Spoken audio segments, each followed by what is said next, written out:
एक दिन में बीजेपी की 3 बड़ी कुर्सियों पर संकट। अमित शाह गडकरी के साथ अब पीएम मोदी पर भी मंडराया संकट। जी हां, क्या अमित शाह गडकरी के बाद अब पीएम मोदी की कुर्सी पर भी खतरा मंडरा रहा है? क्या बीजेपी की 3 बड़ी कुर्सियों पर संकट ने मोदी सरकार की नींव हिलाकर रख दी? और सबसे बड़ा सवाल, आखिर गडकरी ने क्यों कहा? जो भी उन्होंने यहाँ पर बयान दिया है वो आपको बताऊंगी आज की रिपोर्ट में, आपको बताऊंगी नितिन गडकरी ने ऐसा क्या कह दिया जिससे बीजेपी के अंदर हलचल मच गई है। अमित शाह बीजेपी के अहम बैठक में क्यों वहां पर गायब दिखाई दिए, नाराजगी की चर्चा है। और इसी बीच बता दूं, 20 बागी सांसदों पर भी खतरा मंडरा रहा है, सदस्यता जाने का खतरा मंडरा रहा है। कैसे मंडरा रहा है वो सब आपको दिखाऊंगी, तो वीडियो को अंत तक जरूर देखिएगा। नमस्कार, मैं हूं राधा राणा और आप देख रहे हैं PRB। दोस्तों, क्या अमित शाह को बचाने के चक्कर में मोदी सरकार यहां पर गिर जाएगी, कुर्सी उनकी गिर जाएगी? खबर यहां पर है, एक तरफ मोदी कैबिनेट की मीटिंग में अमित शाह के इस्तीफे की डिमांड पर चर्चा है, तो वहीं दूसरी तरफ मोदी की नई टीम से कैसे अमित शाह यहां पर मीटिंग से गायब हो गए हैं, ये आपको बताऊंगी आपको। लेकिन देखिए, पहले कैसे नितिन गडकरी ने गुजरात लॉबी को अब तक का सबसे तगड़ा झटका दे दिया है, बयान दे दिया है। जरा बड़ी हेडलाइन स्क्रीन पर देखिए, अब और ज्यादा काम नहीं कर सकता, जिम्मेदारी देने का समय आ गया, नितिन गडकरी छोड़ेंगे मंत्री पद, बयान से मची हलचल। हेडलाइन आपने देखा।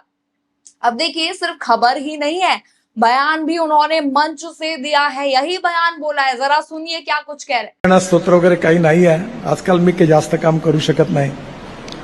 ज्यावेळी करू शकलो तेव्हा आता मी पण कामातून माझं पार्टिसिपेट कमी झालं। मी सगळ्यांना सांगितलं तर नवीन नवीन पिढीच्या हातात काम दिलं पाहिजे। सुना आपने, नितिन गडकरी यहाँ पर कह रहे हैं कि अब वे पहले की तरह ज्यादा काम नहीं कर सकते और काम में उनकी भागीदारी भी कम हुई है। उन्होंने कहा कि नई पीढ़ी के हाथों में काम सौंपना यहाँ पर चाहिए। मतलब कि एक तरफ खबरें चलाई जा रही है कि मोदी कैबिनेट में कई मंत्रियों की छुट्टी होने वाली, वहीं देखिए दूसरी तरफ क्या नितिन गडकरी ने इशारों में जो है पद छोड़ने का ऐलान कर दिया, क्योंकि ऐसे ही बयान तो नहीं दिया जाता है।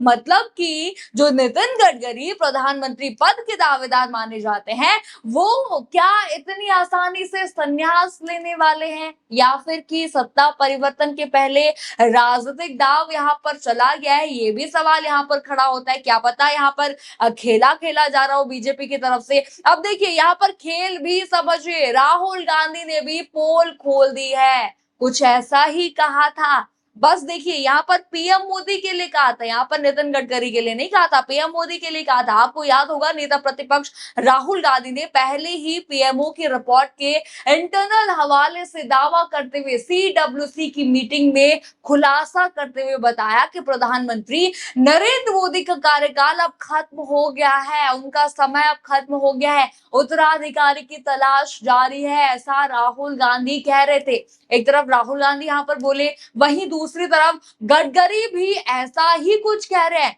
बस अपने लिए यहाँ पर कह रहे हैं, ये अलग बात है। मैंने वीडियो आपको दिखाया, बयान दिखाया। अब देखिए, इसी बीच देखिए, मैंने आपसे कहा था कि मीटिंग हुई है और अमित शाह गायब थे, वहां से तस्वीरें आपको दिखा दो। अब देखिए, मोदी यहाँ पर काल में पहली बार ऐसा हुआ है कि गृह मंत्री अमित शाह भारतीय जनता पार्टी के राष्ट्रीय पदाधिकारियों की मीटिंग से गायब हो गए थे। जरा ये तस्वीरें आप स्क्रीन पर देखिए, तस्वीरों में आपको यहाँ पर साफ आप देख सकते हैं कि जो अमित शाह पहले प्रधानमंत्री नरेंद्र मोदी के पड़ोस में मौजूद हुआ करते थे, अब वो उनके पड़ोस से, उस तस्वीर से, मोदी की नई टीम से गायब हो चुके हैं। सूत्रों के हवाले से दावा किया जा रहा है कि मार्गदर्शक मंडल यानी कि RSS के दबाव में पीएम मोदी ने अमित शाह से दूरी बनाना शुरू कर दिया है। दावा तो यहां तक किया जा रहा है कि मोदी कैबिनेट की मीटिंग में अमित शाह के इस्तीफे की डिमांड पर चर्चा तक की गई है, यानी कि अमित शाह के इस्तीफे पर चर्चा हुई है। तो फिलहाल इन खबरों से, इन तस्वीरों से, इन बयानों से आप अंदाजा यहां पर लगा सकते हैं कि किस तरीके से कॉकरोच जनता पार्टी सीजेपी ने भारतीय जनता पार्टी की नींव तक हिलाकर रख दी है। और आप देखिए फिर से, आपको याद ही है कि वो फिर से 5 सितंबर को आंदोलन का ऐलान कर चुके हैं। देखिए मतलब कि अमित शाह चौतरफा यहाँ पर फेल होते हुए या कहूं तो घिरते हुए नजर आ रहे हैं, तभी तो गायब थे ना मीटिंग से। अब देखिए मानसून सत्र के पहले यहाँ पर दावा तो किया जा रहा था कि भारतीय जनता पार्टी अब 2/3 के सांसदों के नंबर को पार करने वाली है। कह रहे थे कि भाई आप देखिए 6 से 7 सांसद बचे हमारा 360 का गणित जो है पूरा करने के लिए, लेकिन अब 2/3 तो यहाँ पर छोड़ दीजिए, मौजूदा बहुमत भी हिलता हुआ नजर आ रहा है। खबरें चलाई यहाँ पर गई थी कि गृह मंत्री अमित शाह इस बार 2/3 बहुमत जुटाकर परिसीमन बिल जो है मानसून सत्र में पारित करवा लेंगे। गोदी मीडिया की खबरें आपने देखी होंगी। अब देखिए लेकिन यहां पर भी अमित शाह पूरी तरीके से फेल होते हुए नजर आ रहे। विपक्षी सांसदों में तोड़फोड़ तो हुई ही, लेकिन अब वो सांसद, वो विधायक भी पलटी मारते हुए नजर आ रहे हैं। आपको बता दें कि इस बार अमित शाह का ऑपरेशन लोटस भी उल्टा यहां पर पड़ गया है। आज ही की लेटेस्ट खबर निकलकर सामने आई है कि सुप्रीम कोर्ट ने टीएमसी के 20 बागी सांसदों को नोटिस जारी करके जवाब तलब किया है। और बता दूं इसके बाद ओम बिरला ने भी 7 दिन का अल्टीमेटम दे दिया है इन बागियों को। जरा बड़ी हेडलाइन देखिए स्क्रीन पर, टीएमसी के 20 बागी सांसदों की कुर्सी पर बन रहा है खतरा, लोकसभा स्पीकर ने भेजा नोटिस, 7 दिन में देना होगा जवाब। हेडलाइन आपने देखा, 7 दिन का अल्टीमेटम मिल चुका है इन बागियों को। तो फिलहाल आप यहाँ पर देख सकते हैं कि अगर इन 20 सांसदों की सांसदी खारिज हो गई तो अमित शाह की जो चाणक्य नीति पूरी तरह से फेल होने वाली यहाँ पर दिख रही है। जाहिर सी बात है कि धर्मेंद्र प्रधान का इस्तीफा भी अमित शाह की चूक के चलते हुआ है। देखिए मैं ऐसे ही नहीं कह रही हूं, अगर आपको लगता है यहाँ पर है कि कॉकरोच जनता पार्टी के दबाव में आकर भारतीय जनता पार्टी ने धर्मेंद्र प्रधान का अचानक जो है इस्तीफा ले लिया है, तो ऐसा बिल्कुल भी नहीं है। दरअसल वजह यहाँ पर अमित शाह कहा जा रहा है। अमित शाह ने जिस तरीके से 20 जुलाई को, आपको याद होगा, निहत्थे छात्रों पर पैलेट गन से लेकर आंसू गैस का यहाँ पर करवाया था, आपको याद होगा, करंट तक उन बच्चों पर लगा था, तो पूरा खेल उसके बाद से पलट गया।